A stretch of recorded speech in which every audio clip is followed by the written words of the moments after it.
அதை நம்ம ஒரு ஸ்கேலார் குவான்டிட்டியாக தான் ரெப்ரசன்ட் பண்ணணும். வெக்டார் குவான்டிட்டியாக ரெப்ரசன்ட் பண்ணவே கூடாது. டைரெக்ஷன் இருக்குது இருந்தாலும். ஏன் அப்படின்னு பார்த்தீங்கன்னு வச்சுங்களேன், ஃபார் எக்ஸாம்பிள் இமேஜின் பண்ணுங்களேன், இது ஒரு இங்கே ஒரு 4 ஆம்பியர் கரண்ட் வருது. இன்னொரு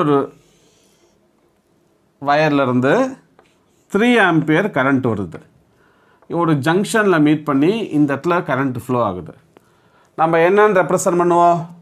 4 ஆம்பியர் ப்ளஸ் 3 ஆம்பியரு. இந்த இடத்துல 7 ஆம்பியர் கரண்ட்டு தான் நம்ம சொல்லுவோம். எப்படி சொல்ல மாட்டோம்? இது ஒரு ஸ்கேலார் குவான்டிட்டியாக இருக்கிறதுனால தான் நம்ம 4 ஆம்பியர் ப்ளஸ் 3 ஆம்பியரை 7 ஆம்பியர்னு ரெப்ரசன்ட் பண்ணுறோம்.